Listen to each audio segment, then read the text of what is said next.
بسم الله الرحمن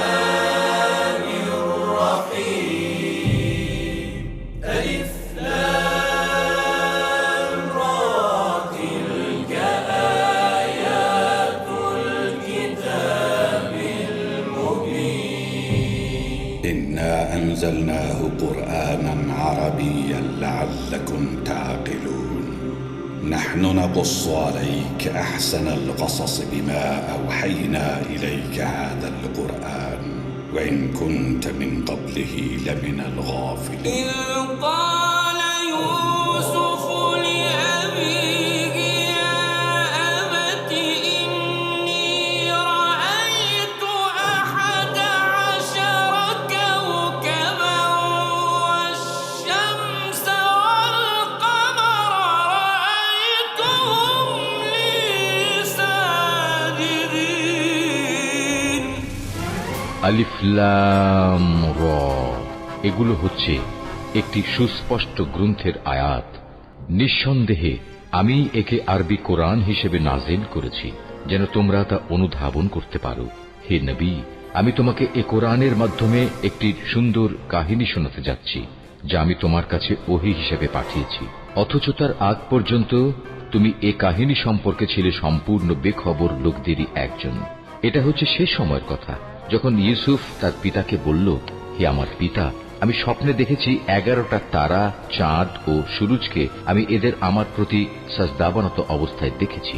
একথা শুনে তার পিতা বলল, হে আমার স্নেহের পুত্র, তুমি তোমার এই স্বপ্নের কথা কিন্তু তোমার ভাইদের কাছে বলে দিও না, তারা তোমার বিরুদ্ধে ষড়যন্ত্র আঁটতে শুরু করবে, কেননা শয়তান মানুষের খোলাখুলি দুশমন।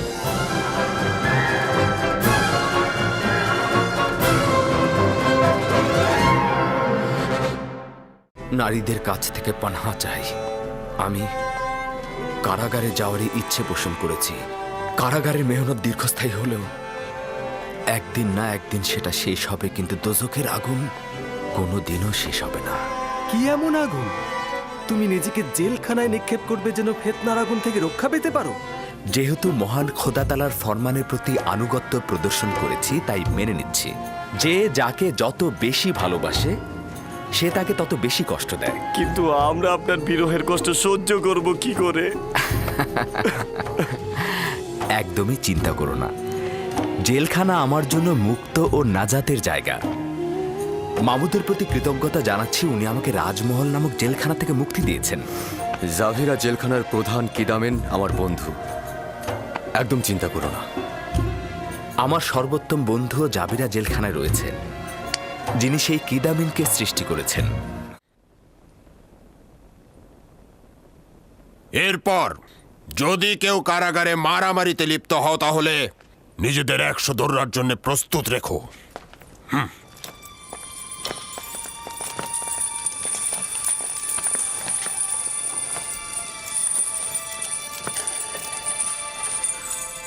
নেনিফার কোপ্তা যেহেতু এই ঝগড়া শুরু করেছে, তাই তাকে 100 দৌড়া আর ইউজারসিফকে 50 দৌড়া মারা হোক।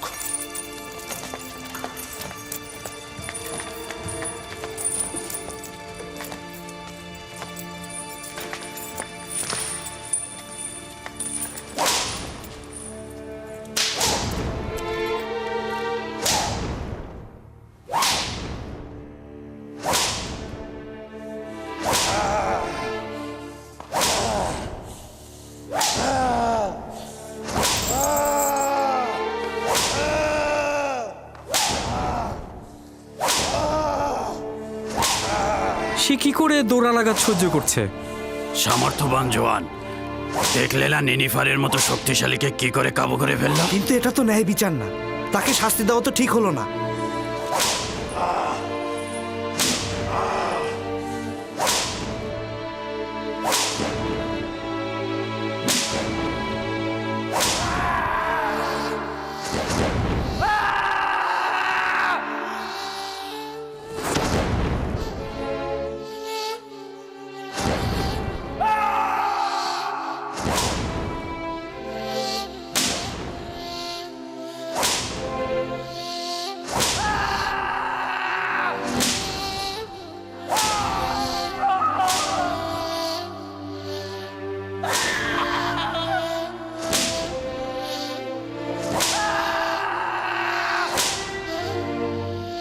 হয়েছে, 50 দোররা শেষ। খুলে দাও এবার।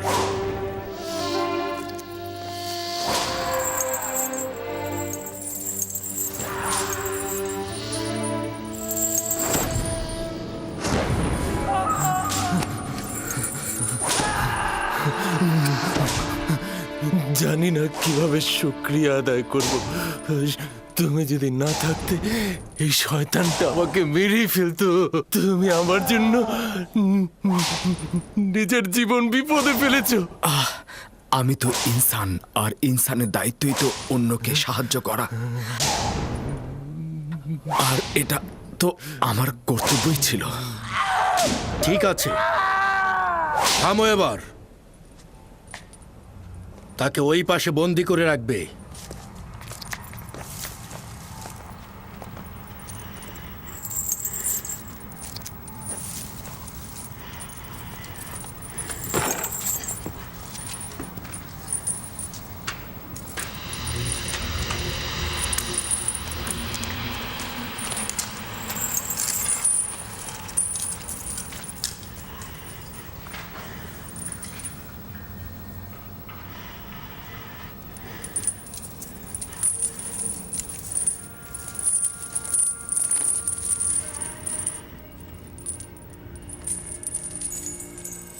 তোমার নাম কি?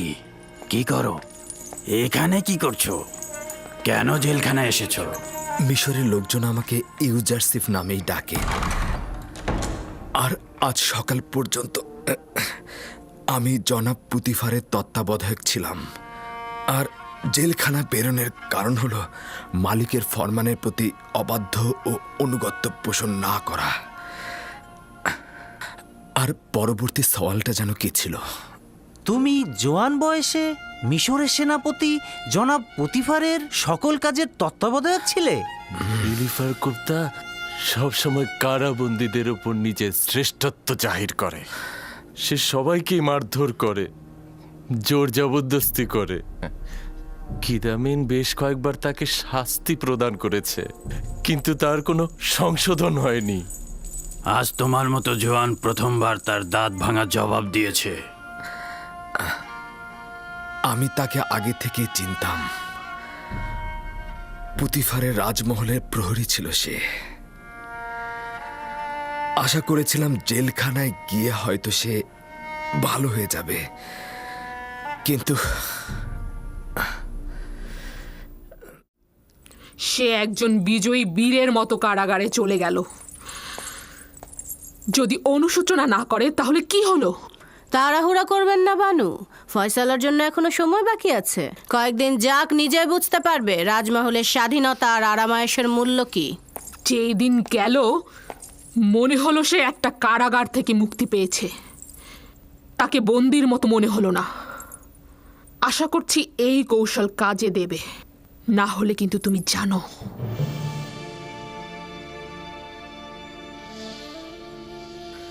হে আমার মেহেরবান পরওয়ারদিগার,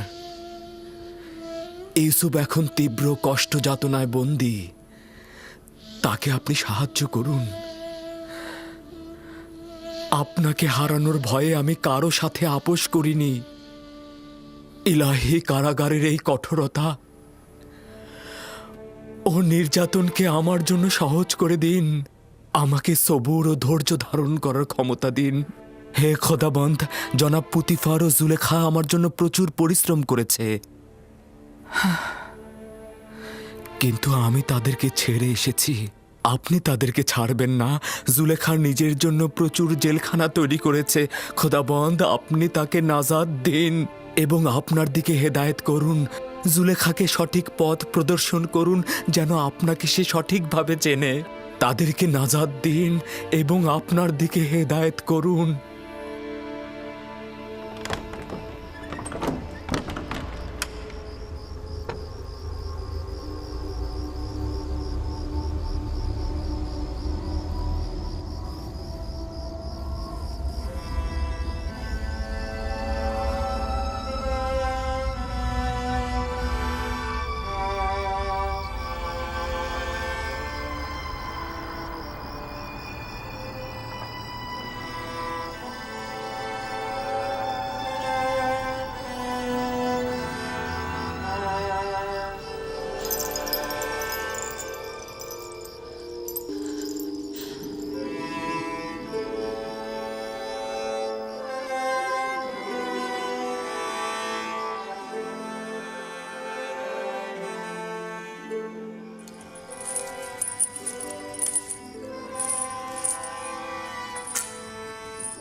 পূর্বে তুমি পতিফারের রাজমহলের প্রহরী ছিলে। তুমি কোথা থেকে জানলে? এই জোয়ান তোমাকে চেনে। আমি কি তোমাকে চিনি? কেন নিজেকে সংশোধন করছো না? কেন ভুল ত্রুটি থেকে নিজেকে বিরত রাখছো না? বালক বয়সে আমি তোমাকে চুরির শাস্তি দিয়েছিলাম, আর জেলখানায় এসে তোমার জবরদস্তির সাক্ষী হলাম। তুমি কে? আমাকে তুমি চেনো কিভাবে? আমি সেই যে তোমাকে জেলখানায় নিক্ষেপের কারণ হয়েছিল। পুতিফারের রাজমহলের কথা মনে আছে? মনে করো।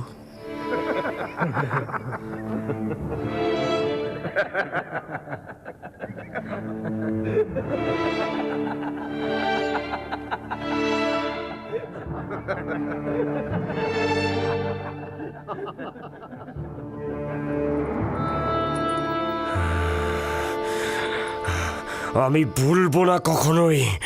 আমি প্রতিশোধ নেব। আমি তোকে ছাড়বো না, কখনোই ছাড়বো না। আমি তোমাকে ভয় পাই না। ভয় হচ্ছে একটা অবিরাম ভুল যা নিজেকে ধ্বংস করে দেয়।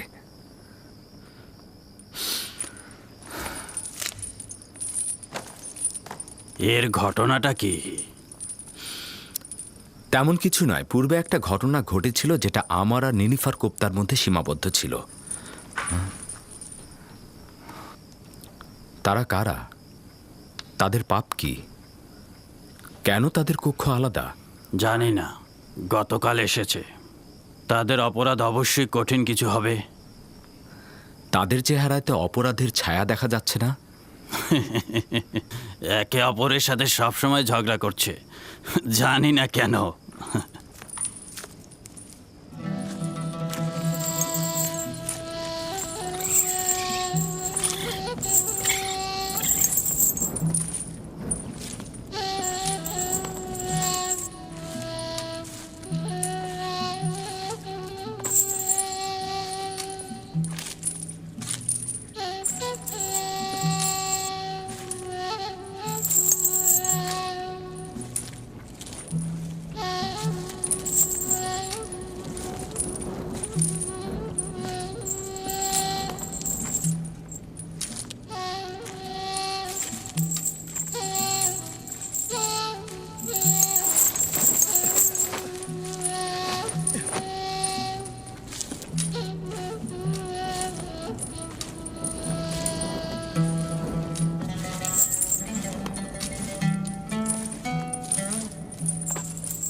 আমার সহধর্মিণী সন্তানের কি হবে?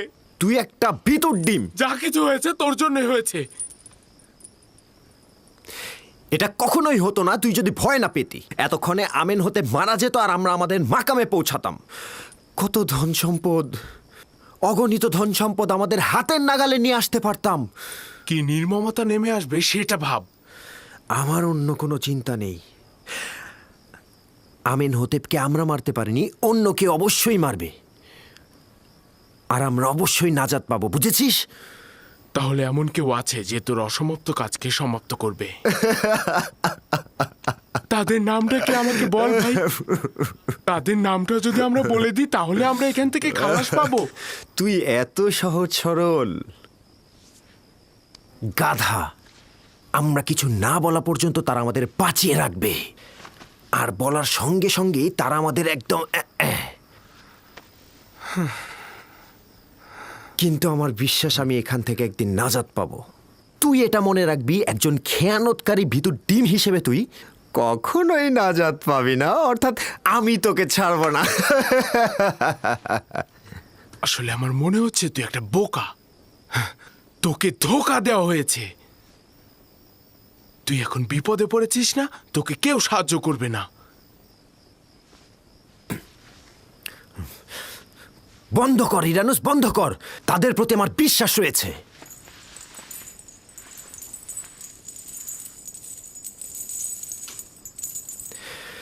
চিন্তা করিস না ইরানুস, আমার বিশ্বাস তারা আমাদের অবশ্যই সাহায্য করবে।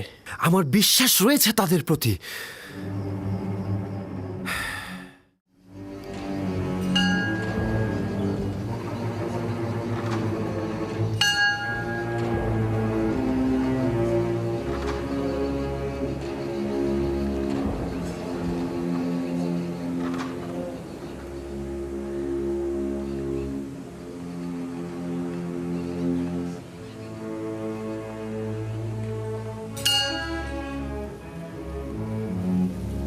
আলী জনাব, দুর্ভাগ্যবশত আমেন হতে বেঁচে গেছেন আর তার পরিবারও বেঁচে গেছে আলী জনাব।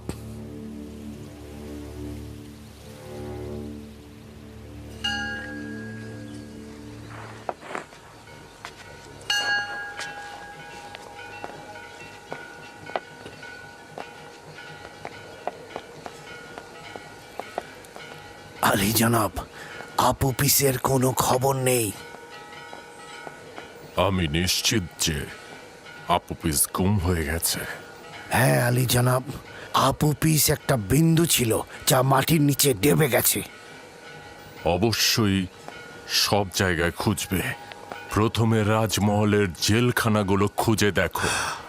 যদি বন্দি থাকে তবে কোনোভাবেই যেন মুখ না খোলে। হ্যাঁ, যেখানেই তাকে পাবে চিরদিনের জন্য একেবারে মুখ বন্ধ করে দেবে। আর কোনো উপায় নেই।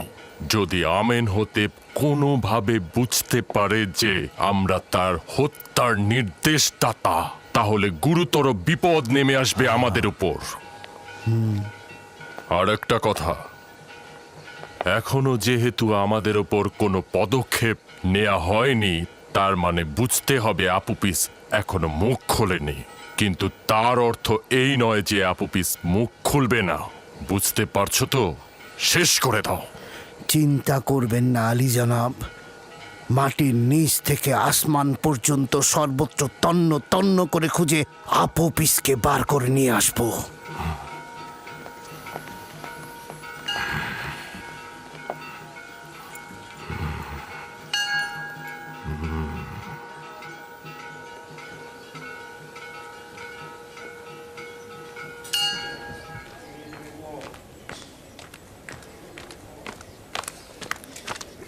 মেলিসাবু। হ্যাঁ, জি জি জি জি জনাব রুদামুন। এগুলো কিছু খাবার জেলখানায় নিয়ে যাচ্ছিলাম ইউজারশিপের জন্যে। এটি আমার পক্ষ থেকে কিদামেনকে দেবে এবং আমার সালাম পৌঁছাবে।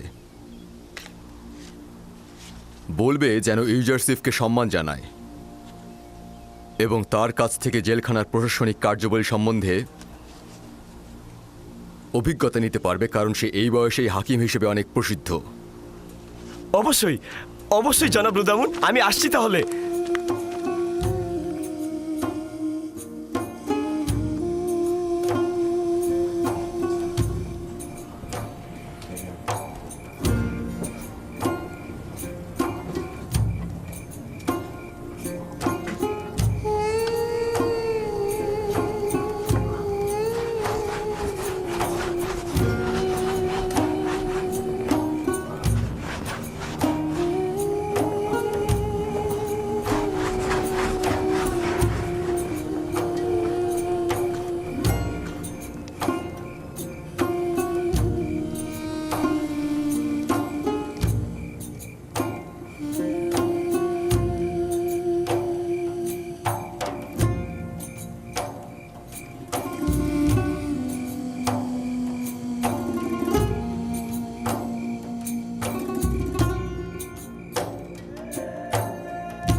ভেতরে এসো।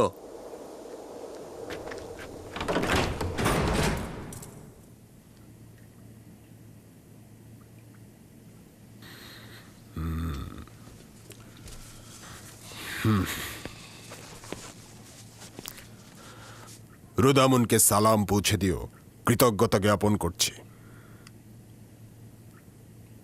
এই থলিতে কি আছে? আমি কিছুটা খাবার এনেছিলাম ইউজারসিফের জন্য। এটা জেলখানা, পুতিফারের রাজমহল বা বিশ্রামাগার নয়। তুমি কি আমাকে জেলখানা থেকে খালাস করবার জন্য এখানে এসেছো? হ্যাঁ, না, আমি নিক্ষেপের জন্য কান্না করছি। হ্যাঁ, তুমি ভুল করছো। আমার জন্য পুতিফারের রাজমহলে কারাগার ছিল। এখানে আমি খুবই ভালো আছি মেনেসাবু, খুব ভালো আছি, সত্যি বলছি। বানু জুলেখার ঘটনা কি তুমি জনাব কিদামুনকে বলেছো? না, জনাব রুদামুন আমাকে লিখেছে। উনি তোমাকে একজন বিজ্ঞ হাকিম এবং কর্মদক্ষ হিসেবেই জানে।